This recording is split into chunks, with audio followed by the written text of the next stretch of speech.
Hi,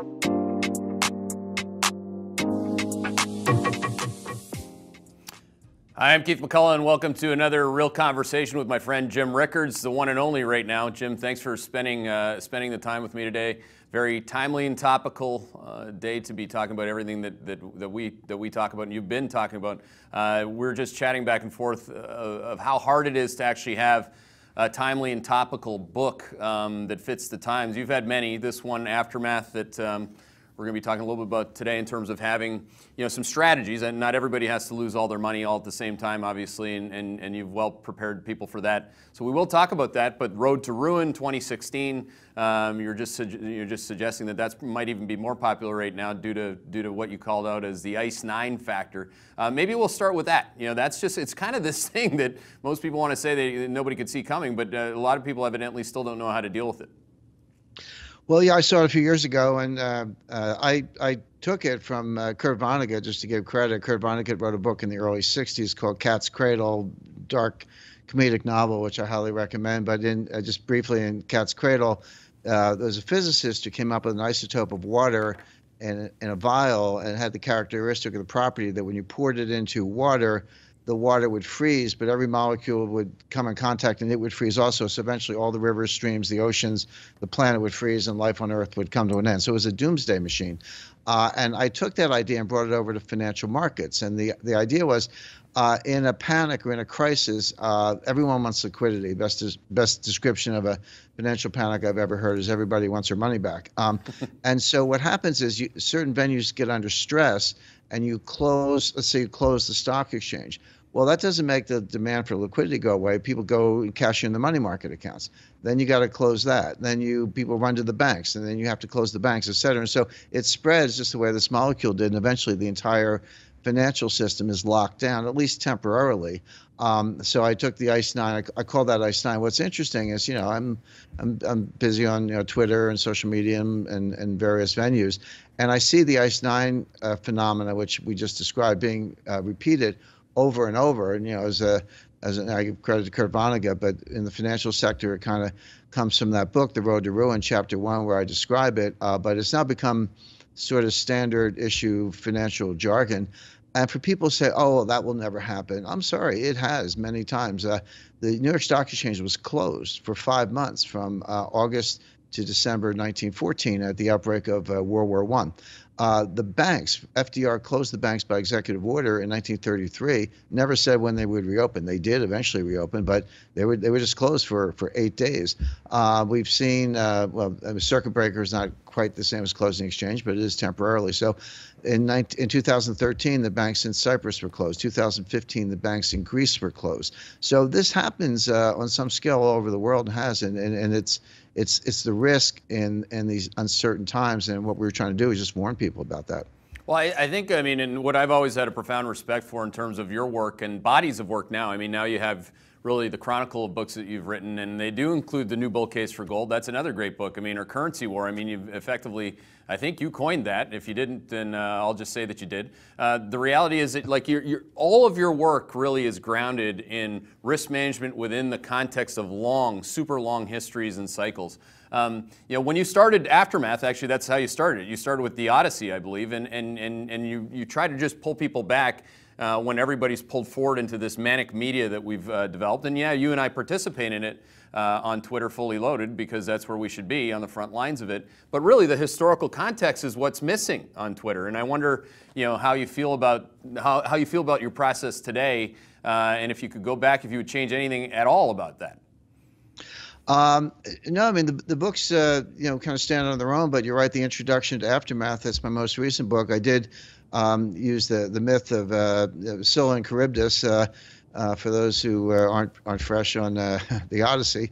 Odysseus and his crew were trying to get, at the end of the Trojan War, they were trying to get home to wife and family, and they had this voyage, and it was full of adventures. But one of the things they had to go through were Scylla and Charybdis. Now, Scylla was a kind of monster, a woman who was a ferocious woman who would kill the crew, and had a belt of dogs' heads that would eat you alive. Charybdis was a whirlpool.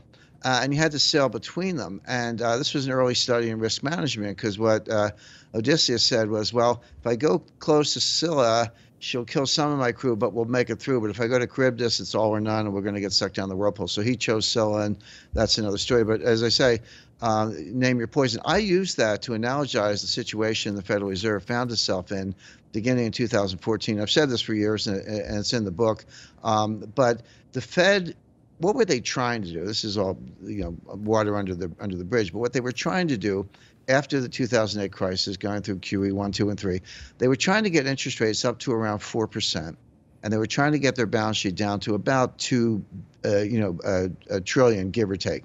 And the point was, try to normalize rates and the balance sheet so that when the next crisis came, they would be prepared. History shows, and the statistics are very good, you have to cut interest rates 5%, 4 or 5%, to get the U.S. out of a recession. And we all know that, beginning in 2008, the Fed took their balance sheet from $800 billion to $4.25 trillion. So they were trying to get ready for the next recession. But the question I raised, and this is still in Charybdis, how do you normalize interest rates and the balance sheet without causing the recession that you're preparing to cure? And I said they would not be able to do it. And that's what happened at the end of 2018. Jay Powell threw in the towel. He said, first he said, we're not going to raise rates anymore. It was that December 2018 rate hike we were talking about not that long ago that led to the Christmas Eve massacre that we all remember. But from October 1st to December 24th, the stock market fell 18%, not quite a bear market, but close enough. So first he said, we're not going to raise rates anymore. Okay. Then he said, well, we're thinking of cutting rates. Then they actually did cut rates by March 2019. Then they got rid of QT, remember, quantitative tightening. And then they went back to QE, depending on how you define it, with the repo crisis in September, or certainly if you say that's not QE because they were short-term assets, well, we're in it now. They're buying long-term assets again. So they had to reverse course. But the point is, rates are back to zero. The balance sheet is actually at $5 trillion. I forget, 4.25. They utterly failed to get ready for the next recession. I'm not blaming Powell, because this was the legacy of Bernanke and Yellen. They set him up for this trap. There was no way out. So they chose Scylla instead of Charybdis. We're still standing, but there's enormous damage here. And now they're out of bullets. I don't care what they say. There's more tools in the toolkit. No, there aren't. I mean, the balance sheet's going to go to $8 trillion. Right. So at the height of the QE3, November 2014, as I say, it was 4.25, 4.5 trillion. Balance sheet's going to go to $8 trillion. So on the way, rates are at zero. We can discuss negative rates. They don't work. I mean, that's the short answer. We can spend a lot of time discussing it, but they don't work. So the Fed failed to normalize before the crisis. The crisis is here. They've done all they can. But let's understand what this is. They have kept the lights on. They have, the success of bailouts, money market funds, primary dealers, commercial paper, muni bonds, corporate bonds. All these bailouts have already happened. They've either guaranteed these markets or flooded them with liquidity. They've kept the lights on, but don't mistake this for stimulus. There's no stimulative effect in any of this. What it does do is it keeps the plumbing going, but there's no stimulus from the Fed. They are out of bullets. From now on, it's all fiscal policy. We can talk about that as well. But where they come together is the Fed has to monetize the fiscal policy, which they're in the process of doing. So, brave new world. But yeah, that was I wrote about that over a year ago, and posed the dilemma. Said that there was no way out, that they would fail, and they have. So, I mean, if you flush that out, let's just say at $6 trillion, we'll just pick a spot in between or along the way. That's around, I think 30% of GDP.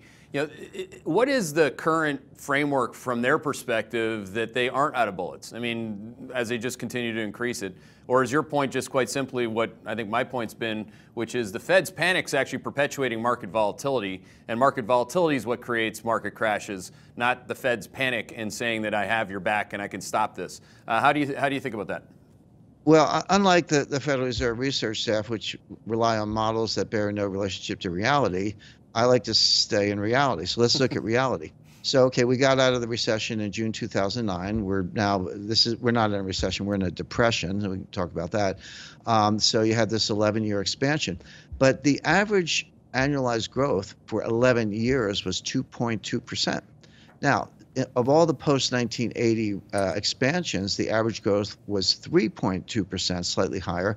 And if you go back, to the end of World War II, it was even higher than that. Between 83 and 86, we had 16% real growth. That's real, not nominal, over 5% a year. That's what a V-shaped recovery looks like, 5% a year or higher.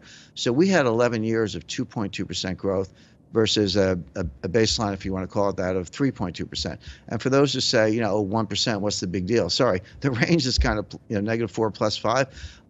Get your calculator out. Do $20 trillion economy times 1%, compounded for 11 years. Tell me what you get. The answer is $4 trillion of lost wealth. So that was our recovery. That was before everything we're seeing now, which is you got to go back to 1929.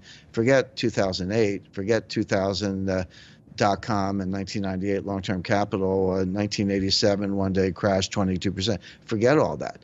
You got to go back to 1929 to begin to get a sense of what we're going through right now. But but my point is, the Fed, didn't foresee any of that. That what they're doing, as I say, it'll keep the lights on, but it's not going to stimulate anything. And the reason, Keith, is it's not because of money supply. All this, this Austrian, Hayek, monetarist, Friedman stuff about, you print too much money, you get inflation. It's just not true, and it's never been true. That what causes inflation is not money printing. It's velocity. It's the turnover of money. Print all the money you want, but if nobody borrows it, nobody spends it, nobody lends it, and you don't actually go out and, as I say, turn it over, you don't get inflation. Actually, the problem now is deflation and the greatest liquidity trap in history. Velocity is psychological. The Fed can stick the landing on money supply. They can, you're talking about base money, M0, they can make it anything they want. So they can stick the landing, but they can't change the psychology. Mm-hmm. Now, I grew up in the 50s and, early 60s. I didn't live through the Great Depression, but my parents did, my grandparents did. So I had kind of absorbed that mentality. They carried that with them through the rest of their lives. When I was a kid, we used to save rubber bands. We used to collect tin cans and take them down to a Boy Scout depot, because why would you waste a tin can? There was steel in it. You could build tanks and weapons. I mean, that was the World War II aspect of it, but that was the mentality. That lasted for, 2 generations until the 70s came along, and then it was a party, a party till you drop. Well, something similar is going to happen now. This economic downturn is so severe. I was driving the car the other day. I was listening to CNBC. I don't mean to pick on CNBC. They're all the same, but there was an analyst, and he actually started talking about green shoots. And I almost jumped out of the car. I mean, I was like, what? Because, for those who recall, 2009 was green shoots every 5 minutes on CNBC. Well, there were no green shoots. We got brown weeds. Again, we got this 11 years of 2.2% growth. Green shoots was like, Chauncey Gardner and Bean there. There were no green shoots. So that expression has been completely discredited. Whoever was using it must not have been around then. But now, and Larry Kudlow and Steve Mnuchin, I mean, nice people, but boy, Larry Kudlow is one of the worst forecasting records I can think of outside the Fed itself. But now they're talking about pent-up demand. This is the key to the V-shaped recovery. It's pent-up demand. There's no pent-up demand. My wife and I often go out for dinner on a Friday night. We didn't go out last Friday. We're not going out this Friday. Well, okay, come June, if things are better, maybe we'll go out, but we're not going to buy 3 dinners or 10 dinners or however many we skip. We're going to buy 1 dinner. But there's no pent-up demand. But you're pent there's up. No pent-up pent up. Maybe it's better because you're in the house, but there's no pent-up demand for those dinners. It's just lost wealth. We lost output, permanently lost wealth. Now, I think people lose that, particularly because most people, particularly on CNBC, that are just talking, they'll generally just talk with no numbers, no dates. So I think you give people a healthy dose of that, and that's why, why would you speak to anybody else who speaks anything else other than math, history, fully loaded, when it's actually coming out of your mouth? What are you actually saying? I think that a lot of people have. Can see the difference. But when you actually think of a company, like a lot of these people, journalists, whatever, again, nice people, but they've never, and a lot of investors too, I might add, they've never actually built or run a company. It's the same dynamics at work when it comes to drawing down your cash flows, tapping your credit lines, digging yourself into a hole. You aren't pent up. You're just trying to dig back out of that place. And moreover, there are a lot of businesses like hotels, casinos, just stuff, as you know, like they don't make any money anyway until they're back to 80, 90% occupancy. presidency. So I think that's what Correct. people, like when I look at the duration of post-depression, post-recession, et cetera. Guys, on slide 34, just so what Jim's saying, like actually he's a human being that the numbers that he's saying is actually accurate, and he's chronologically going through all of history quite quickly. But again, we've not had a greater than 20% drawdown in GDP peak to trough going back to your point, back in the 1930s. So again, there's nothing in the remote area code of that. And by the way, you know, with the economic recession, as people can see here, of 2001 into 2002, you could have lost 50, 60, 70% of your money in the stock market, and you barely had a recession. So, I mean, this is, I think people are way outside of their realm of understanding what's actually happening here within the lens of history. So my question on that is, what do we know, if anything at all, Jim? Like, I mean, quite seriously, like, why would I just say that it could be as bad, or why couldn't it be worse? I mean, most people that I talk to on the phone, and I'm just sitting in my office all day long, call after call with institutional investors, every single one of them wants to know where the V is, the other side. Yeah. Can it end in a month? And I'm having a harder time actually painting whether or not I'm bearish enough on this economic calamity. Well, maybe I can help with that, but yeah, no. First of all, you make a couple of very good points, Keith. Number one is that, which I said earlier, we haven't seen this since the 1920s. I mean, forget about recession. This is a depression. So let's get the terminology correct. We're down in the second quarter. Well, we don't know. And the second quarter is one day old, right? So, but order of magnitude 20 to 30%. Let's hope it's not worse than that. But again, you're back to your 1937 slide, which was about 18%, and then before that, much higher. But the reason the Great Depression, by the way, lasted from 1929 to 1940, those are the conventional dates from historians, it was actually two technical recessions. 1933, 1936 was actually not, I mean, there was growth. 1933 was one of the best years in the history of the stock market, but we were working off such a low level that even after the improvement, so unemployment went from 25% to 11%. Well, great, but it's still 11%, and that was the point. And then 37, boom, we get whacked with another very severe recession. So people never got out of it, never got over it. So as far as today is concerned, a couple things. So a lot of businesses are shut down. Okay, all the employees are terminated. We got the CARES Act, and okay, I'm not saying don't do that. You have to do that, but that's 2 months' pay. That's what those loans are. You're going to get 2 months' pay. Okay, maybe you make a rent check, and we wish everyone well. Gets you to July. Then what? I mean, this is something that's going to linger for years. That's not more than just kind of a temporary lift. And again, there's no stimulus effect. Is it like putting a tourniquet on a bleeding patient? Yeah, I learned to tie a tourniquet when I was 10 years old in the Boy Scouts, but that doesn't mean your problems are over. It just means you've stopped the bleeding a little bit. So that's one thing. And then, so let's say you terminated all of your employees, you shut your doors, and I see it on the streets. So we all do. Well, let's say the crisis, again, the pandemic and the economic crisis are two different things. The pandemic caused the economic crisis, that's clear. But the pandemic will run its course. I don't know when. I'm not an epidemiologist, although I'm pretty good at math. I know how to work the models. But, by May or June or something, does it die up because of warm weather? And we got some treatments. And if you're going to die, you died already, and the rest are recovered.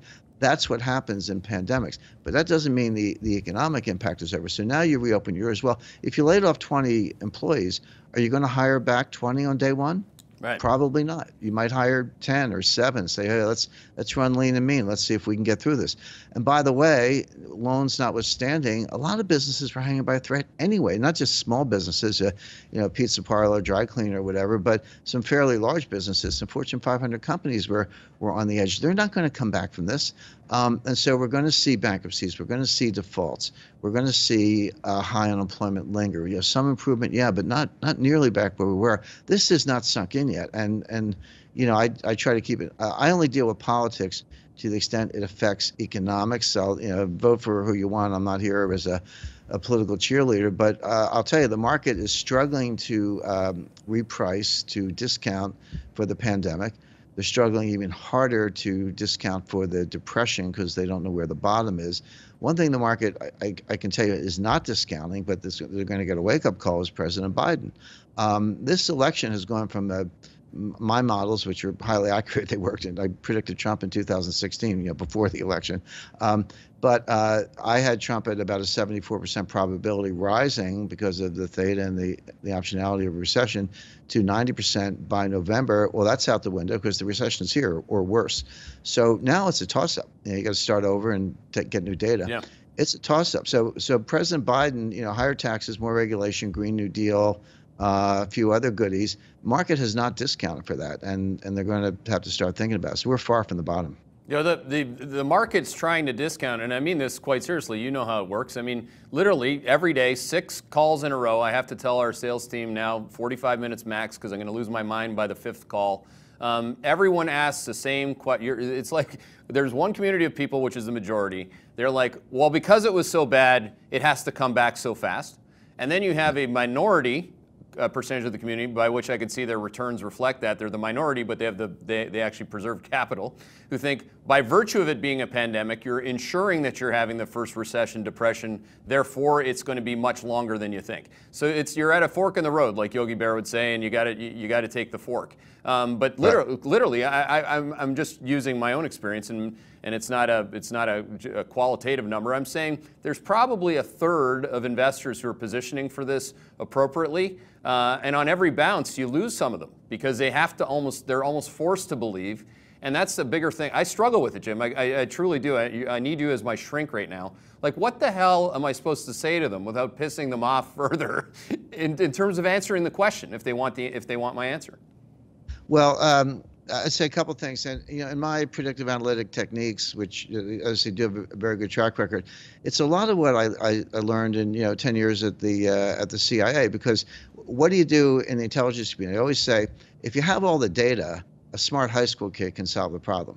Yes. What the intelligence community has to do is, how do you solve problems when you don't have the data? Yep. You had one 9/11. Janet Yellen would wait for 20 9/11s. And 60,000 dead, and then we'd have a database that would satisfy her. We had one, and we had to get ready for the next one. So what do you do? Well, there are techniques. They're not frequentist statistical techniques.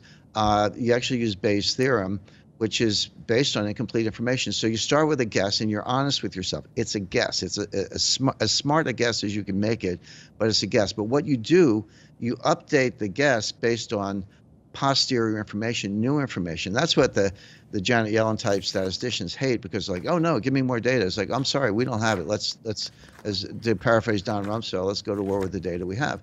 Now what happens is when something happens after your initial estimate, you assess the conditional probability of that happening if your estimate were true or false. In other words, what's the probability that item 2 would have happened if my original estimate was true? Well, if the answer is extremely high, then you're like, okay, now I'm going to improve my odds. I'm going to go from 50 to 60%, as the case may be, or vice versa. You go the other way, discard it.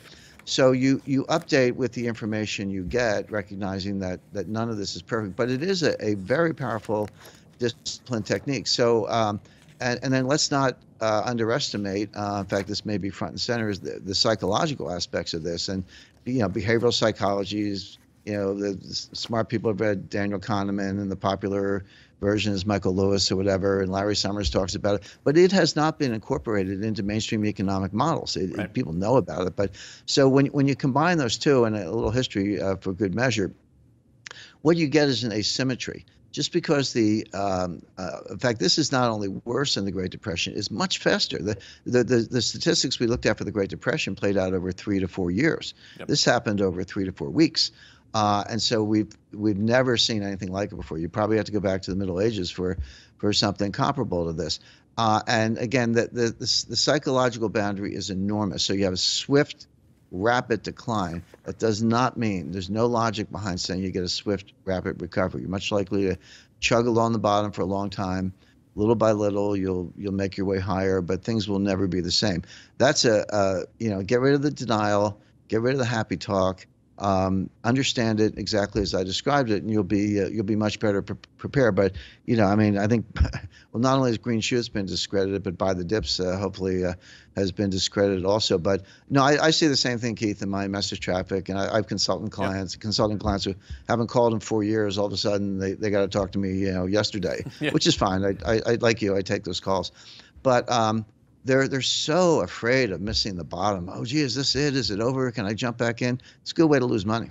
Yeah, I mean, it goes right back to the problem that you and I have in general with the consensus or the establishment, which is quite simply that they think everything has a linear relationship. So a V, Right.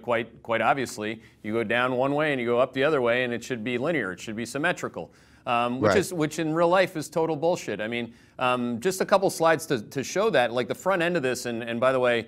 Thanks for basically reiterating exactly what we do. We imply a Bayesian inference process. Every data point we get, we put it on the front end of the historical context that we're riding from. And a lot of people miss that we're in the middle or near the end of a full employment cycle anyway. So this was a very dangerous place, just like 2011 was, to have an economic shock, because it only ensures that you slow at a faster rate. And a good Bayesian would just assume that. There's no luck in calling viruses, 9/11 pandemics, et cetera. But on slide 78, guys, on jobless claims, that's the real front end of it.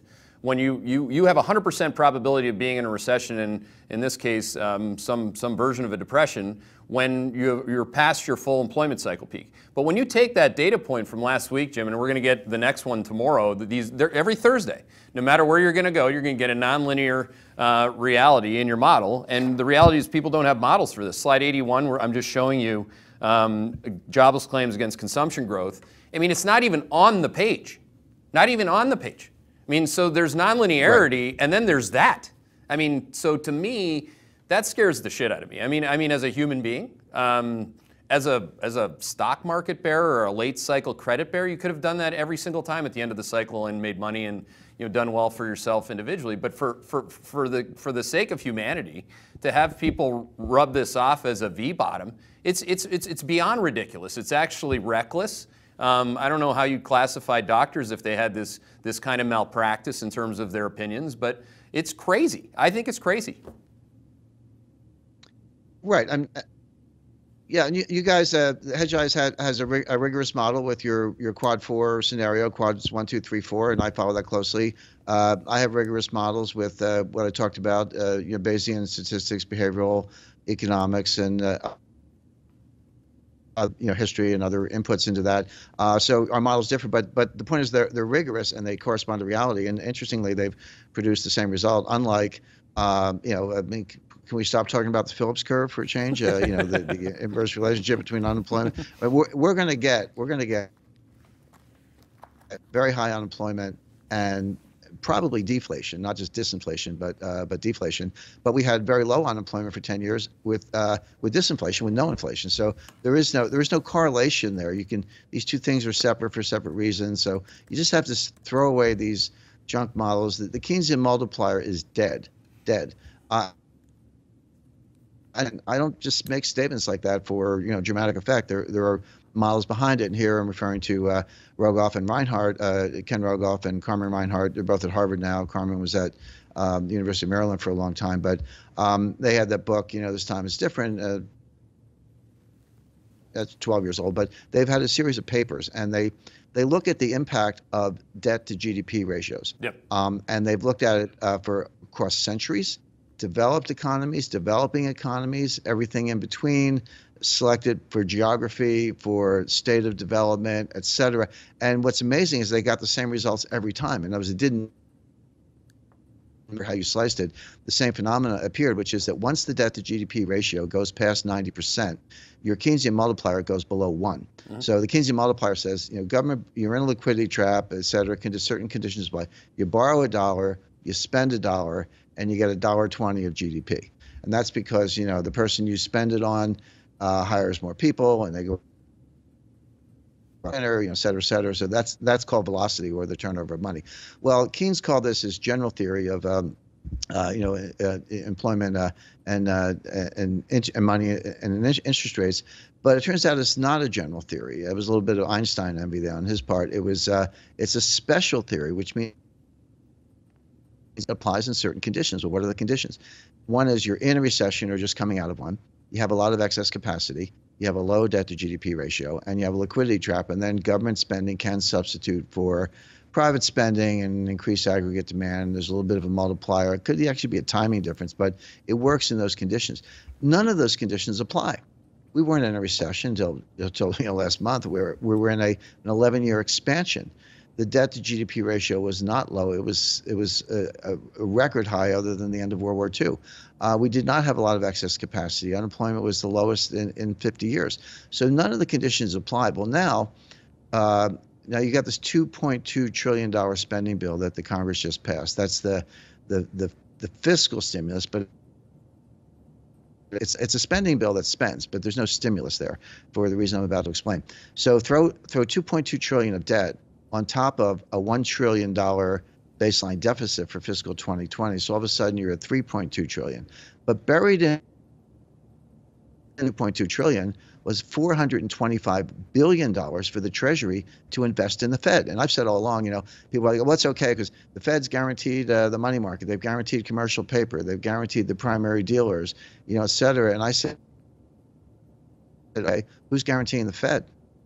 And the answer is nobody. But now, suddenly, but I had a famous dinner with one of the members of the Board of Governors, and I just looked at her. I didn't mean to be rude, but I said, Governor, your bank, the Federal Reserve is insolvent. At the time, interest rates were higher, so on a mark-to-market basis, the 10-year notes were underwater, and they were insolvent on a mark-to-market basis. She goes, no, we're not.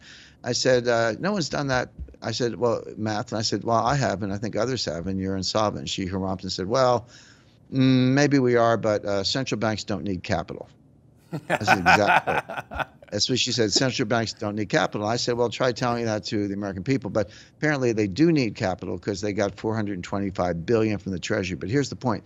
The Fed's going to take that money and leverage it 10-to-1, which means that will support a $4 trillion expansion of the balance sheet on top of the $4 trillion they already have. So you're looking at numbers like $7-8 trillion or higher. That's where the Fed's going to monetize the $3 trillion of deficit, plus probably more on the way, that we're getting on the fiscal side of things. This is uncharted territory. But I can, and by the way, the modern monetary theorists, we don't have to spend a lot of time on them. My friend Stephanie Kelton, professor at SUNY, State University of New York, who is, by the way, the head economic advisor to Bernie Sanders. And I'd remind people that that campaign is still alive. But she's the big brain of modern monetary theory. This is what they wanted all along. They said, hey, what's the problem? The Fed can go to 6-7 trillion, and legally they can, by the way. But they want to spend it on other things than it's actually getting spent on. That's a legal debate, but they said you could do this. And I said, no, you can't. You can do it legally. I'll grant that. But there is an invisible psychological boundary. No one knows where it is. Bernanke and Yellen didn't want to find out. They worried that it was, some $5 billion range. Jay Powell is going to find out.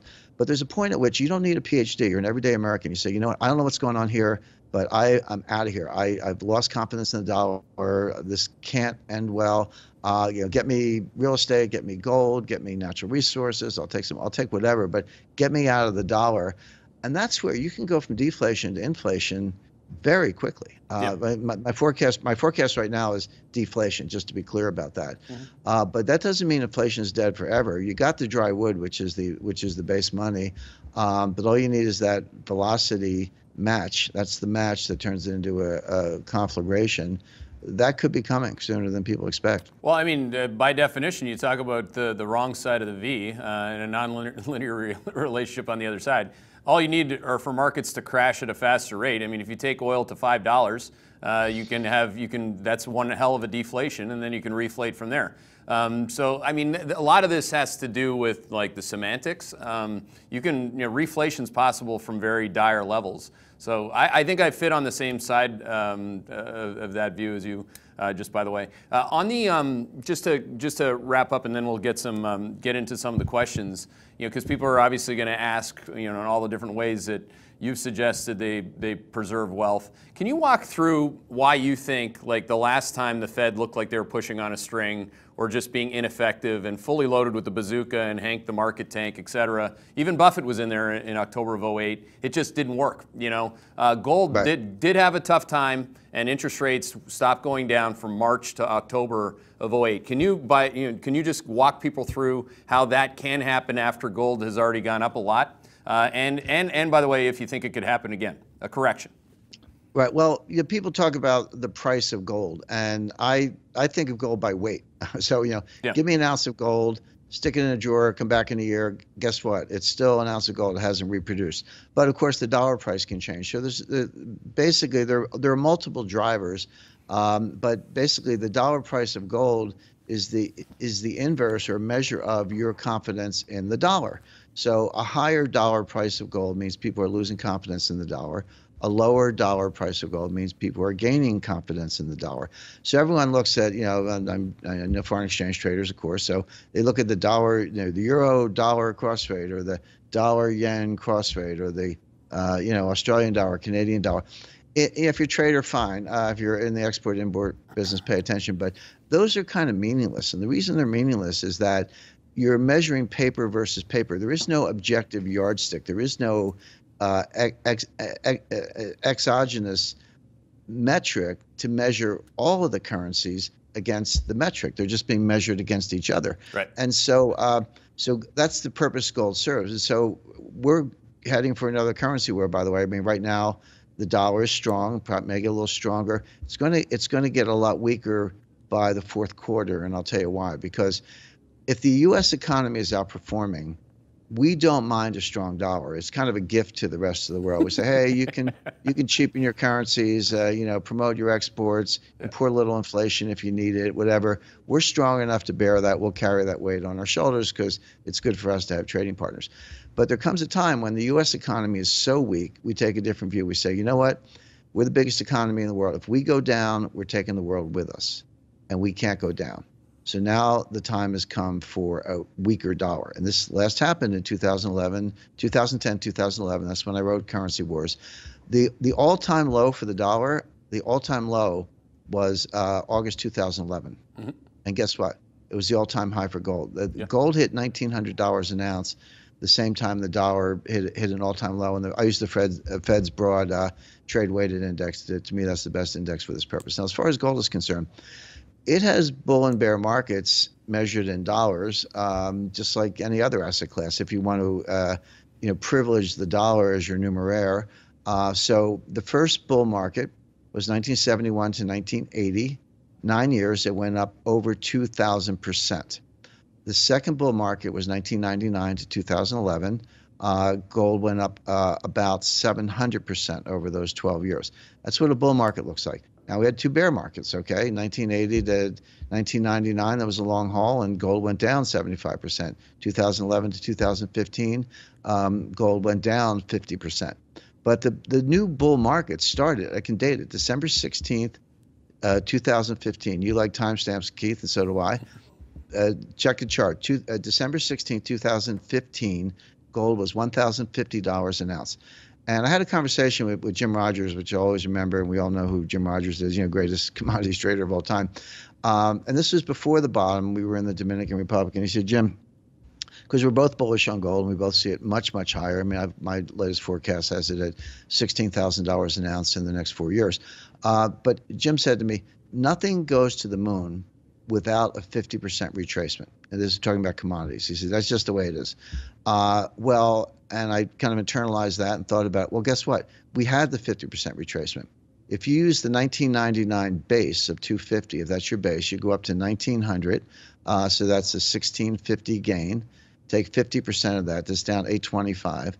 1900 minus 825, bingo. There's your 1050, or you're close enough, within $50 an ounce. So we had the 50% retracement. We are now in the third great bull market. And if you just take a simple average of the last two, you don't have to get crazy. Just take a simple average. the 2,000% and 700%. You get to 1,300%, or 13 times the price, working off that 1050 base. That's how you get into 13 or higher price for gold. And as you know, if you don't do it logarithmically, if you just do a dollar price, every $100 per ounce is a smaller percentage of the prior base. So you do get these. You'll have these $100 an ounce days, and a lot of them coming up. So that's what gold is going to do. I've always recommended 10%. Don't back up the truck unless you don't have any. But don't go 50% in gold. You should never be, my view, not that high in any asset category. I don't care what it is. But gold will probably be the best performing asset class over the next 5 years.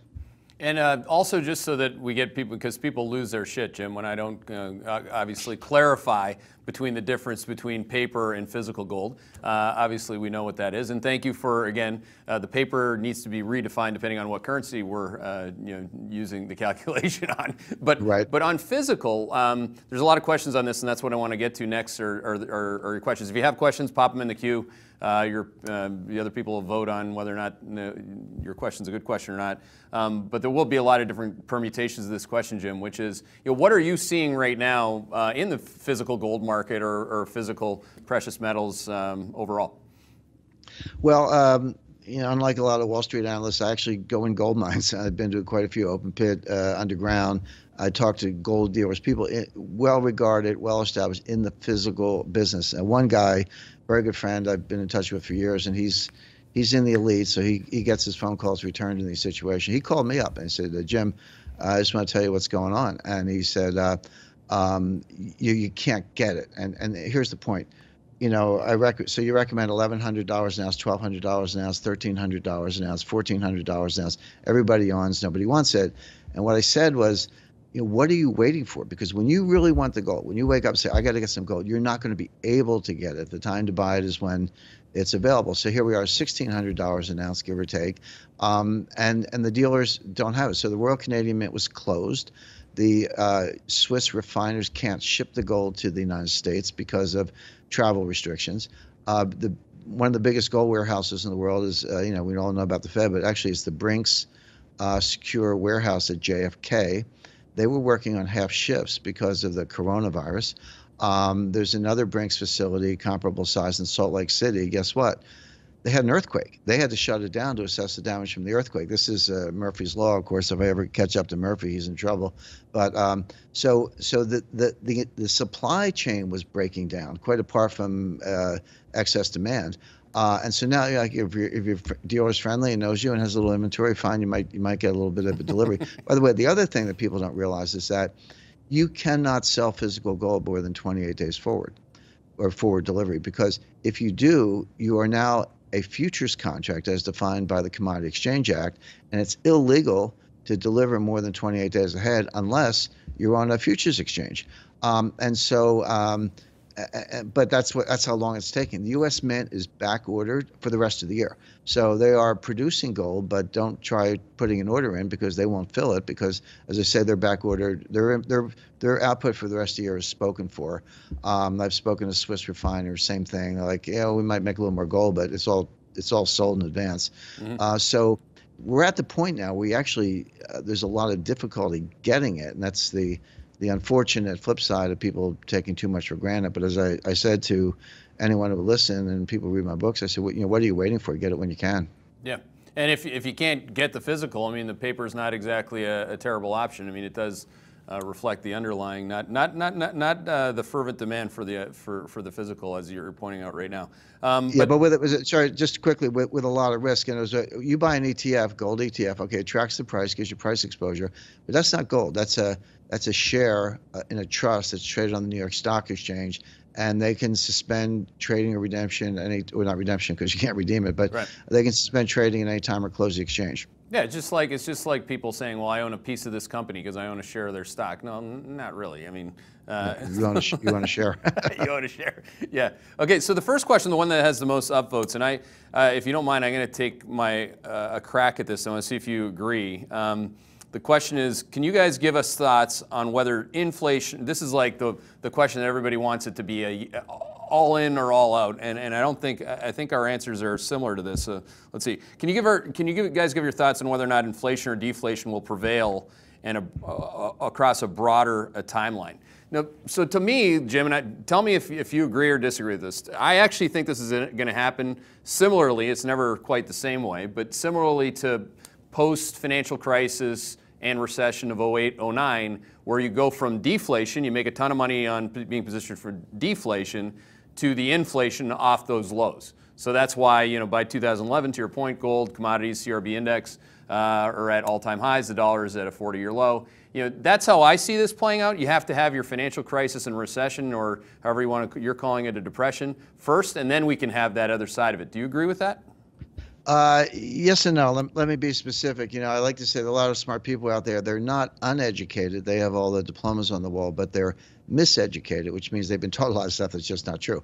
And the biggest piece of miseducation, as I said earlier, is Austrian economics and neo-monetarism. And basically, it was always, money supply equals inflation, which is not true. As we mentioned, you need the velocity. So a lot of people are looking at an expansion of the money supply, base money, going from, 4 trillion to 8 trillion, which it is, and it's happening very quickly, and putting their Milton Friedman hat on and say, well, that has to be inflation, and that's not true. And I'll explain why. And that's one thing we have to clarify. The other thing is, what do we mean by inflation? If you're talking about consumer price inflation, that's different than asset inflation, and most economists really think of it in terms of CPI. So yeah, gold will soar for the reasons I mentioned. Some other asset classes, could be oil, off a low bottom, will go up, but that's not quite the same as CPI. CPI is different. So, but the thing is, so we're going to get very strong deflation now and for certainly the remainder of this year, probably into 2021. But as I said earlier, that can flip to inflation very quickly, and the reason is not because of money supply, but because of psychology. And all it takes is a little spark. Somebody said, well, wait a second, gee, they printed all this money. The price of this one, I better get some before the price goes higher, and then you may see it in the price of gold. In fact, you will see it in the price of gold, and then that could lead to a generalized increase in commodity prices, which could lead to the kind of inflation we're talking about. So I don't think we have to choose between one or the other, Keith. You can get both sequentially. The sequence can flip very quickly, as it did in the 1970s. I saw it happen. Yep. And so my forecast would be deflation for now. Chug along the bottom for a while, but don't be shocked if inflation comes right behind that. But don't base your inflation forecast on money supply. You need to change the psychology, and that's a much slower phenomenon. Well, the velocity of money, you spent a lot of time talking about that. I spent a ton of time talking about the volatility of asset classes and asset prices. Do you agree, this is not one of the questions in the queue, but do you agree that the only way to eradicate an imbalance is for the volatility to perpetuate the drawdown or the deflation of those asset classes? Well, yes, but the problem is that has been prevented from happening. In other words, the Fed intervention got to be so common, it wasn't even an intervention anymore. It was just policy. It was just the steady state. And so most investors, most investors alive today don't even know what it looks like for prices to fall so far that you actually, as Schumpeter said, creative destruction. We haven't had any destruction. So that's a very healthy process. And now there is a role for government support to help people, to help individuals, but we haven't been doing that. Maybe we started last week, but we've been propping up corporations, and a lot of which should die or should fail, and it's a very, very healthy process because assets then get reallocated to higher and better uses. So I think we'll see that now because this crisis is so great. It's beyond the capacity of the Fed or the Congress to solve. So we're going to start to see some real economic consequences that have been prevented from happening for, I'll go back, well, certainly the 90s, early 90s, pre-LTCM, let's go back to 1994 with the tequila crisis with Mexico when, Bob Rubin, Secretary of the Treasury, wanted the Congress to bail out Mexico, and they said, are you kidding? Get the heck out of here. And Rubin went back to the Treasury and used the Exchange Stabilization Fund, which, by the way, was created with the profits of FDR's gold confiscation in 1933. So these things have long legacies. And he bailed out Mexico without congressional approval using the Treasury slush fund. And oh, by the Yep. way, where did the 425 billion to bail out the Fed go? It went into the Exchange Stabilization Fund. So that's their slush fund. So, but we may be witnessing the end of bailouts. This is much more just helping people in need. We're going to see some big failures.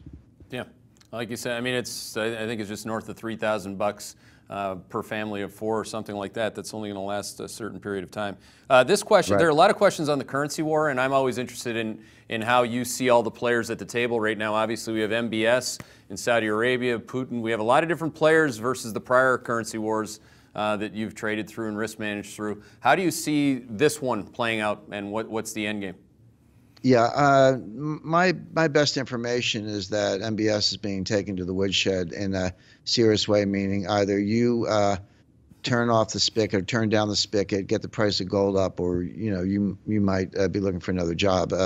And the point being, so MBS started this price war with Putin because they couldn't agree on output levels, and Putin said, we're going to keep selling oil, and MBS said, fine, I'll open the spigots, and the price of oil tanked. If it were just a spat between, a king and a dictator, fine, or a crown prince and a dictator, leave them to it. But it's not that. This is going to kill the Permian. This is going to kill North Dakota. This is going to kill Pennsylvania. By the way, Pennsylvania is the biggest swing state, most important prize in the upcoming election. I don't vote for who you want to, but you can't ignore politics at a time like this. So now, in the last oil price collapse, 2014, 2015, it went from about $100 an ounce. The low was around 23, 24, somewhere in that zip code. The break even for fracking at the time was about $60 a barrel. So as soon as that got below 60, or well below 60, and stayed there, a lot of those guys went bankrupt. But it wasn't the end of fracking. What happened was the big guys, Chevron, ExxonMobil, and other large companies, went in and they bought up the assets for 10 cents on the dollar, and they lowered the break even to around 35. Well, 35 is a big improvement on 60, but it's still 35. It's not 25. And so if you don't get the price of oil up to 35 or higher fast, you're going to shut down the Permian. And those are massive job losses. And, with all due respect to, waitresses and bartenders, some of my favorite people, these are union jobs. These are high paying jobs with benefits. And you're going to kill Texas, you're going to kill North Dakota, and you're going to kill Pennsylvania. And that could cost Trump the election. So that will not be allowed to happen. But Putin will play ball, notwithstanding all the Russian nonsense we've had to live through for the last 3 years. He's a sensible player. But the message, and Victoria Coates was selected for this mission. It won't happen overnight, but the message to MBS is you get the price of oil up, or you're done. So I expect that will happen, not in one immediate gap up, but look for the price of oil to recover from here, because it has to. Mm-hmm. All right, here's another question for you, and you do, by the way, in Aftermath, you do address this coherently. Can Fed policy with swap lines, et cetera, keep the dollar down, or do we eventually need a new Bretton Woods, or is there any other way that they'd think of to get out of this? Yeah, that's a densely packed question, so let's unpack it a little bit. So the swap lines are open. Line up, get your dollars. And what's interesting about this is that, just to explain for the listeners, so let's say you're a European bank and you have a lot of dollar loans or dollar investments, which they do, and you funded that with dollar liabilities, which are frequently commercial paper, short-term deposits, et cetera. Well, there's now a run on the banks, right? Everyone wants their money back, and they're not rolling over the commercial paper, et cetera.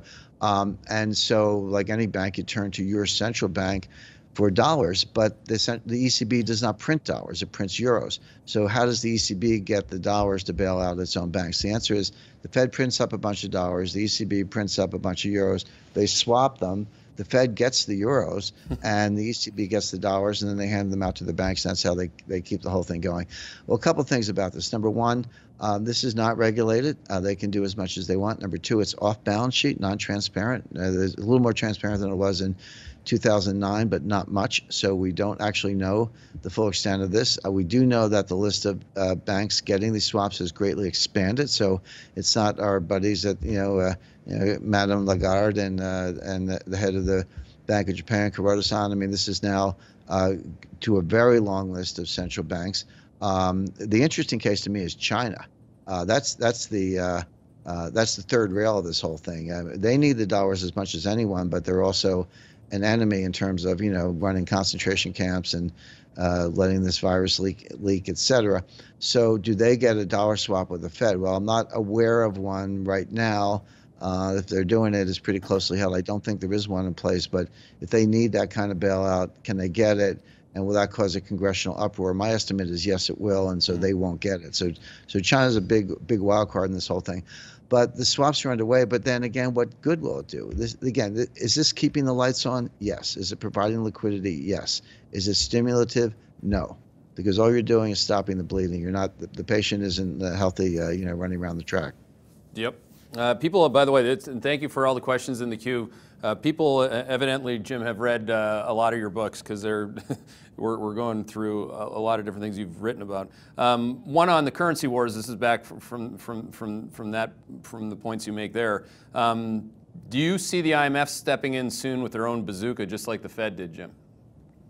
For individual cases, yes. For a global monetary reset, no, not yet. Now, this gets back to a private conversation I had over drinks with Tim Geithner, and my thesis was that when the Fed's balance sheet was $4.25 trillion, which it was in until 2014, that they would try to look, but in the next crisis, they would have to take it up again, but they would be limited. There's this, again, what I call an invisible confidence boundary. And the MMT people say, no such thing. We can go as high as we can. So we'll find out maybe the hard way.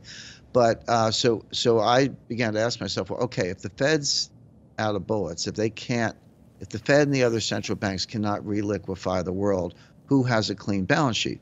And the answer is the IMF. They're actually not that leveraged. They're leveraged about 3 to 1. And they can print these special drawing rights, SDRs. The name is intentionally geeky, so nobody will understand it. But it's world money, so they can print world money. They can hand it out. By the way, if you read the articles of the IMF, they can give it to the United Nations. They're not limited to member nations. They can give it to multilateral institutions, including the United Nations. So that would be how we would reliquefy the world in the next panic. Mm-hmm. And I talked to Geithner about that, and he said, no. He said, the IMF is very slow moving. We tried a little bit in 2009, which they did. I might have been the only one to notice, but they did print some SDRs in 2009, not that many. He says, slow moving, didn't seem to have much of an impact. We can't rely on that. And I said, well, what are you going to do? And he just looked at me and said, guarantees. In other words, it wouldn't be Fed money printing. It wouldn't be IMF money printing. They would just issue guarantees, which they did do in 2008. Well, we've seen a lot of that. The Fed has issued more guarantees than they have printed money so far, and kind of so far so good. But getting back to the IMF question, they'll do individual bailouts. I would think people like Turkey, Lebanon, small player, but they're broke, and other countries will get these bailouts. The IMF the executive committee just increased their borrowing authority, so they've got some dry powder. But that's not the same as a trillion SDRs, which would be about $1.5 trillion, substituting for the central banks. They're going to run the central bank playbook. My estimate is it won't work. They can do it. Again, don't get me wrong.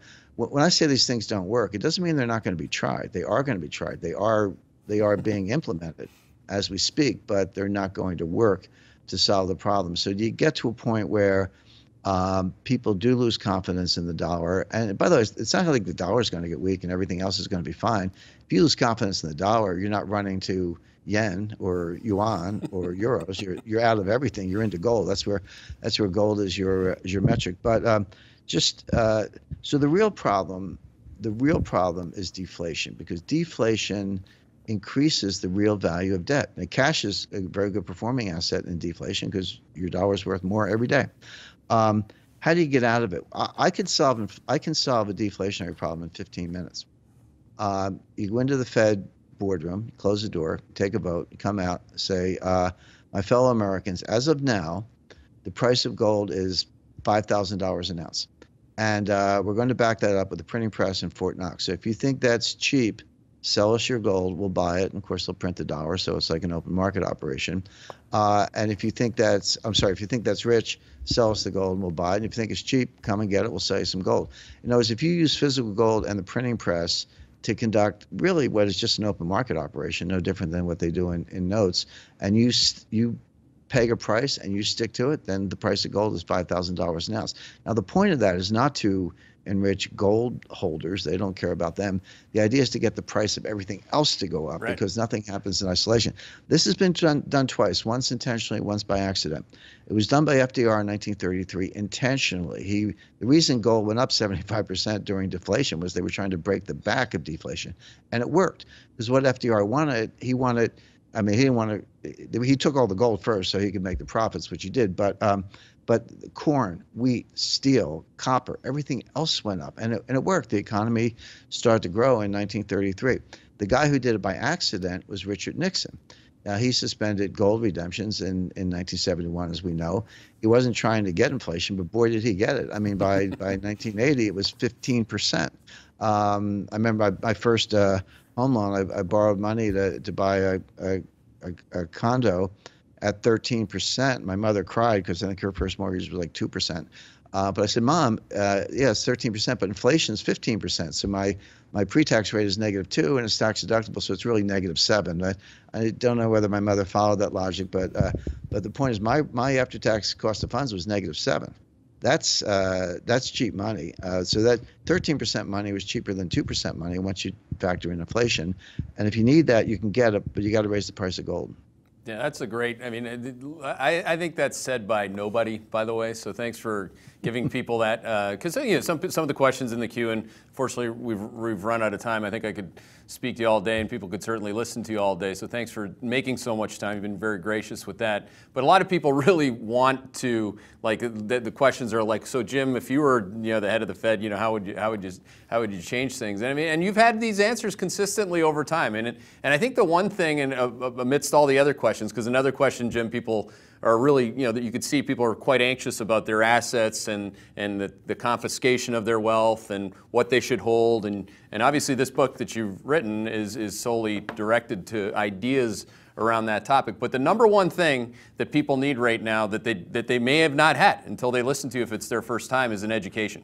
And that's the biggest thing. Unless you know what the hell's going on, I don't know how people can possibly make the next best decision. Whatever you have today, if you're in a bunch of stocks, it's like you got to make up your mind, and you have to make some good decisions. The best decision you can make today is obviously the one with all the information that you have today. So I highly encourage people to read, if you haven't read all of Jim's books, and I'd actually read them in order. Obviously, I wouldn't go backwards.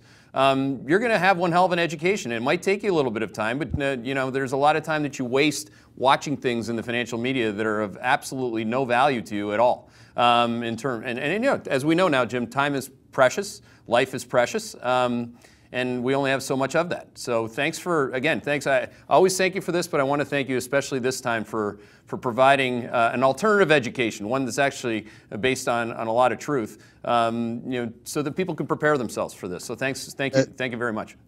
Thank you, Keith. Let me just drop one quick footnote. Obviously, I'm grateful that people buy my books, but if you want to know what's coming with a slightly longer horizon, read a book called The Mandibles by Lionel Shriver. It's a novel, so fiction can sometimes be more accurate, but that'll take you even further down the road. But yes, thank you very much, and I'm very grateful for people who buy my books. And we're grateful for having you on today, so thank you very much. He's Jim Rickards. I'm Keith McCullough. You can find him on Twitter. He's very active. He's out there fighting the good fight, getting the truth out there. So thank you very much.